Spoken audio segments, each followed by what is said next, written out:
Welcome to SoundBreaker. On today's episode, we're talking to Kobi Abayomi. Kobi, I know you have a PhD, so I'll introduce you as a doctor, but we'll carry on calling you All right. Kobi, whatever you Perfect. like. Who is the head of data science of the Gumbel Demand Acceleration? Data science. You have a PhD in data science, and you're in the music business. Definitely, this is something that we have to dive into it. I want to say thank you for joining us today, and for our listeners who might not be familiar, give us a quick intro before we dive into it. Oh, great, great. So, my degrees in statistics back when we used to call data science statistics. Been around a while. Was a professor for a while, and I went to go work on the corporate side where I ended up running data science for Warner Music Group. I'd say most of my career was in the science of media, figuring out uh, audience characteristics, linking those to content um, characteristics.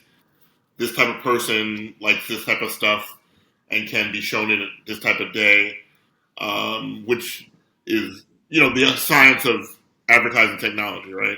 And then when I got to the music company, I was like, oh, this is just basically ad tech accelerated faster, and where you're not selling somebody Downey or Charmin, but trying to get them to listen to something and trying to build taste audiences for certain sorts of sounds. And so it was the same sort of science. Spent some time there, and then broke off with some colleagues to take some of the ideas that we had thought about for a long time on how to streamline and extract information about what people like to listen to, how they like to listen to it, where there are pockets in listening audiences that can be appealed to, how to price artists and sounds to a company focused just on demand acceleration.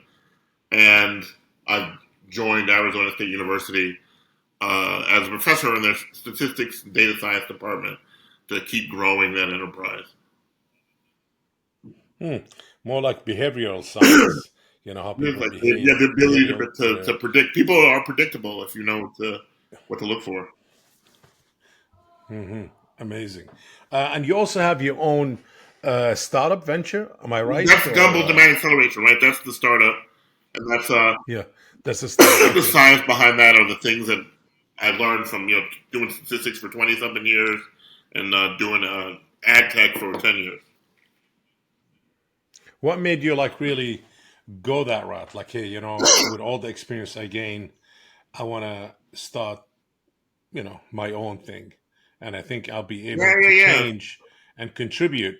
Yeah. So yeah, I think every young boy's dream to figure out how to hang a shingle out and do their own thing, and obviously it's the quickest way to make a real money where you're not a Vegas and coming off your labor for the whatever firm you're with.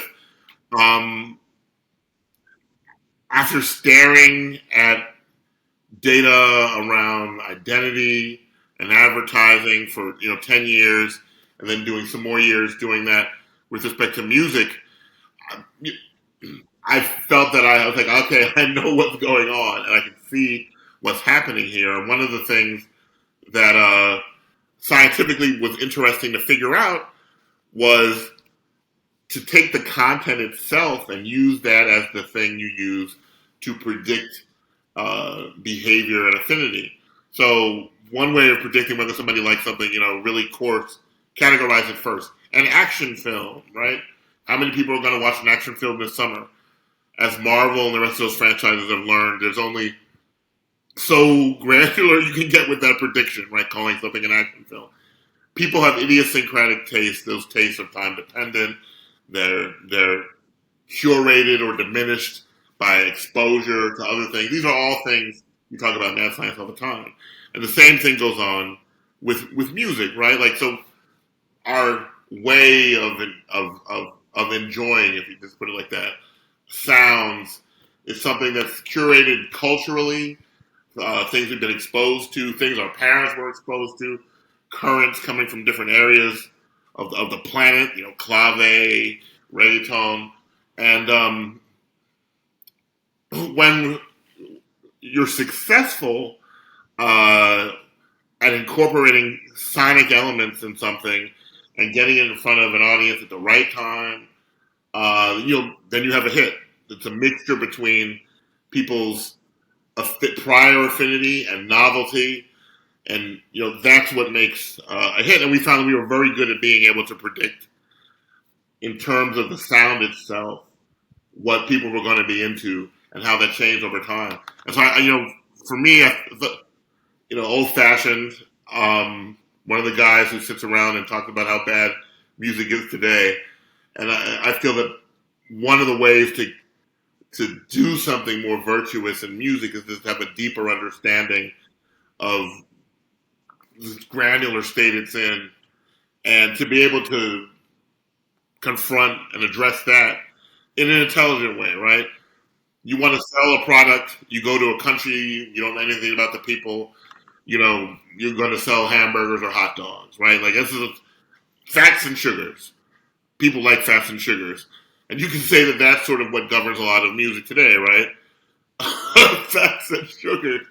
Because we don't have an understanding of how to push nutritive content, or when people are ready for that, or even how to curate and create things and place them in sound and in front of audiences at times where people are ready for that. And I'm not saying that's universal. Like some of we were discussing before the call started, some of AI. And one of the things I was going to say about that is one of the things that's useful from the data that we can see in listening patterns and has been exploited by some of these artificial intelligence companies is the use of ambient music, right?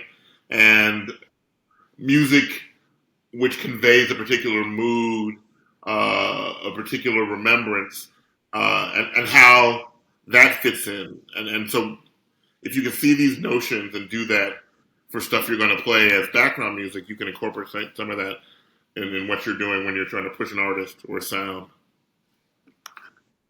Got it. I mean, your theory and all your actions based on data. What about you can base also some of it on immediate behavioral action based on emotion, which is it becomes the more adaptive music, if you know what I mean. The music will to push whatever product or artist in that based on your emotions and how you're feeling or the situation you're in, but that will become more sensing We're dynamic and reactive, yeah. your emotion, which is your blood Right. pressure Right. and all of that. I heard there's something coming up like this in cars in a couple of years while you're driving the steering Right. wheel, which is you hold it. And similar to when you were playing when you were in the gym at the Stairmaster and you Right. hold and your heart rate. Well, you need to hold it in order it kind of reflects your blood pressure, your heart Right. rate and all of that. I've seen such Yeah. things. Music companies, development team working with car companies for to give you an experiential sound based in stuff that you like, right? You're really into Zeppelin, and you're driving, the weather's right, the sun is shining in the sky. It'll play you something off of Ramble On or a riff off of that, right? So you really sort of attenuate an experience. All of that, I'm for all of that. I love that. Yes. Uh-huh. That's that. I think that's coming in the future that we're in right now. It's good. Um, as a data scientist, and you're in the music business, or should I say, the creative business, where you think I mean, you said you spoke to some people and they complain how bad is the music business is, and I wouldn't say the music business is bad at all. It just right now we entering a new era. That's my vision, my own opinion. It just when there's a shift, there's always confusion. There's always pushback. There's always what's the right thing to do, and a lot of people follow what one person say. Some to protect their jobs, some to kind of say, okay, well, yeah, I guess this is it. Nothing gonna no, things gonna change. It's inevitable. It's gonna happen. We're going through that right now, the transition, and there's a lot of interesting, amazing things been popping up technology wise. And yes, AI is not going anywhere. It's not nothing to be afraid of. AI is not replacing any musicians, and I think a lot of young, smart, talented, creative people at a young age now they realize they could use that tool to kind of really bring out their talent more and more.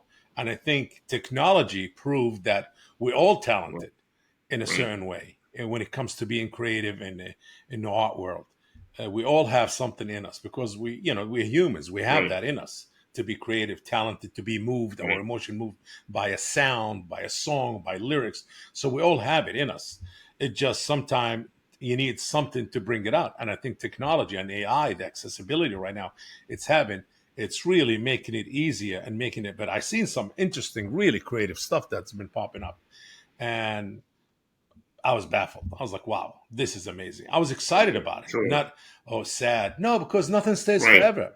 Everything gotta we have to adapt, we have to expand, and we have to grow.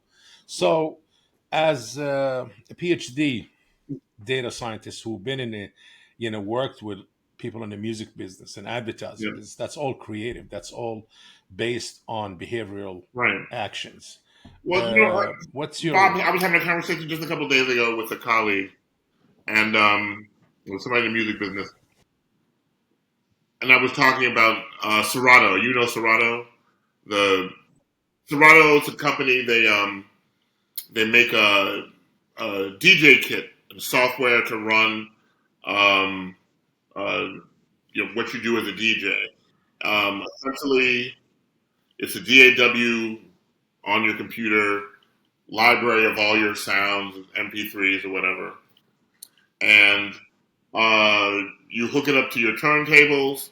Your turntables have a Platin, just basically a disc, same fixed disc on either turntable, and the system picks up what you're doing with the disc physically, right? Moving it, changing the speed, pitch, which allows you to control the speed or pitch of the electronic reproduction of sound that you have on your computer. I got into DJing back when I was in grad school. That was my part time job until I was old school. I'd walk around. I'd have my crates, and I got better at selecting stuff beforehand, having an idea of what gig I was going to work that night, and then just in a backpack, but still carrying around heavy vinyl records. Beautiful. There's something to be said for that. I remember the first time I saw somebody with a Serato set up. Oh no! Oh my God! No! This is electronic. Like it's not. Everybody's on Serato now, right? Like the best DJs in the world are on Serato. DJ Red Alert's on Serato, and it revolutionized a DJ's ability to have access to a library of sounds at whatever moment, wherever they were, and their ability to travel with that stuff. So, as Bob Marley said, have no fear for atomic energy. There's creative people are going to find ways to enjoy, exploit, do something artistic with technology and interact with it in an artistic way. one of the biggest AI generative platforms right now is Yeah, Sono. And in the beginning, it's like, oh my God, Sono. I tell you, these guys on another level.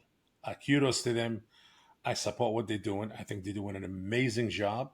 I think a lot of young talent actually tap into their technology and creating some beautiful music. Obviously, as technology advances, to make things is no longer that expensive right. anymore.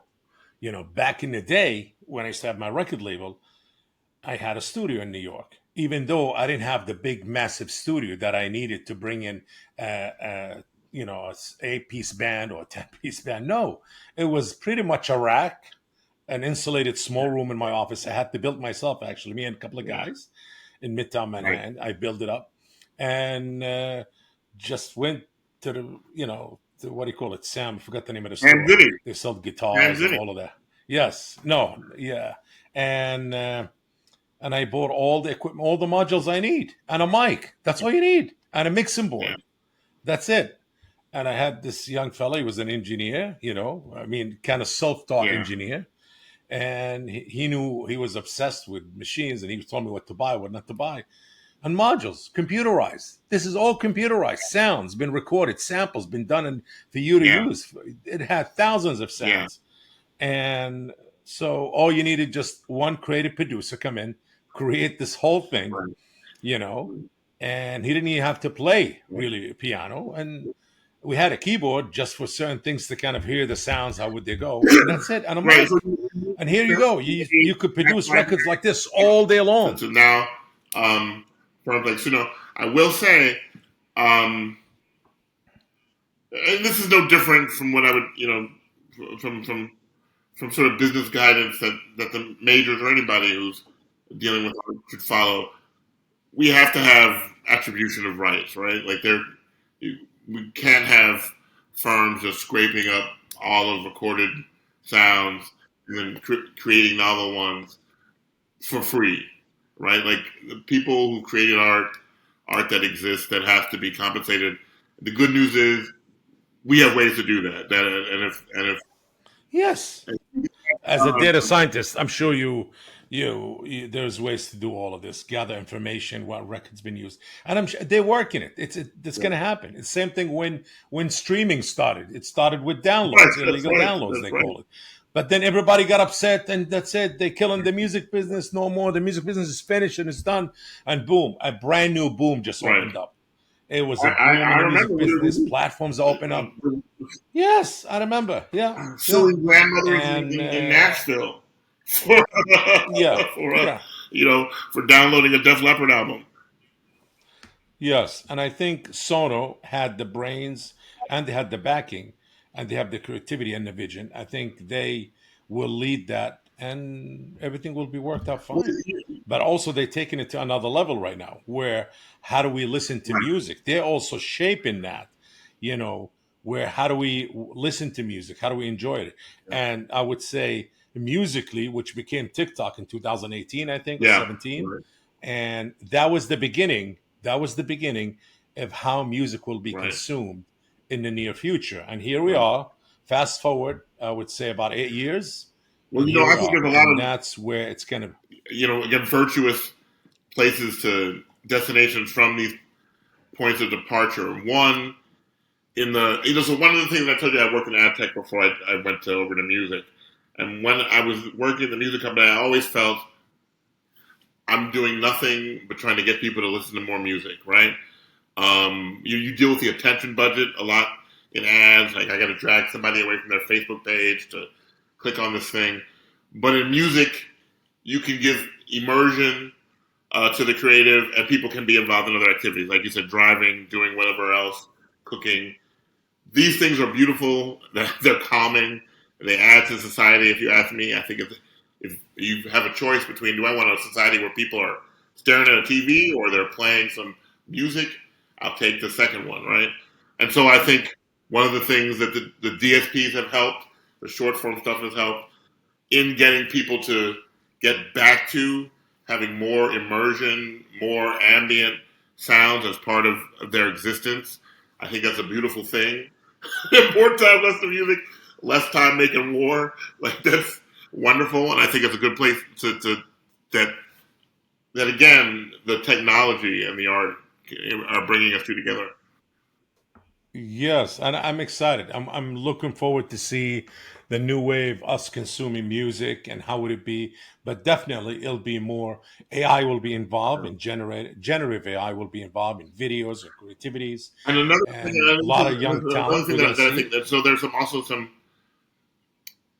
a way in which this opens up more spaces for live performance, for individual performances, for smaller audiences, right? For artists who aren't going to sell 10 million records to do something novel, which is be playing in front of you or be playing at some small venue. I know there's apps that have popped up that sort of like an Airbnb for small concerts.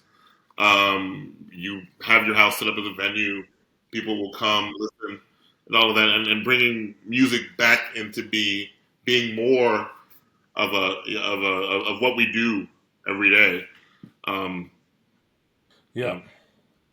Well, look at Sono and look at what they released. They just released something called Hooks, and exactly what I've been thinking and talking about for the whole year.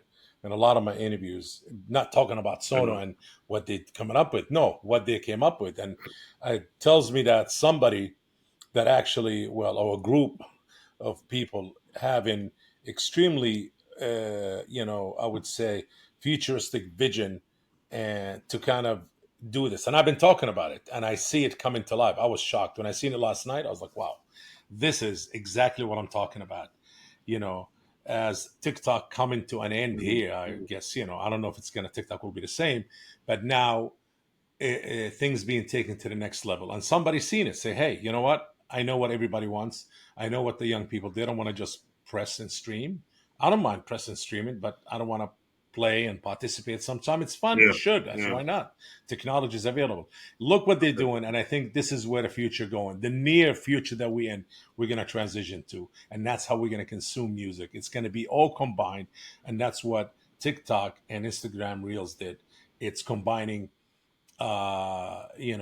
being music, And it's part of right, viral, the social forum. yes, and yes, and Right, social all right, together, and now taking it to another right. level, and that's exactly the way it Right. will be. Yes, absolutely, and there'll be more platforms, more ideas will come, but it's going to be towards that, not the way we know it.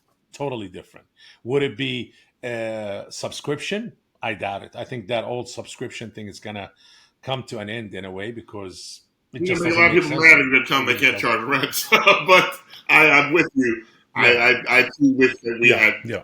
more public technological spaces to curate some of this and find a different It way to will. monetize it.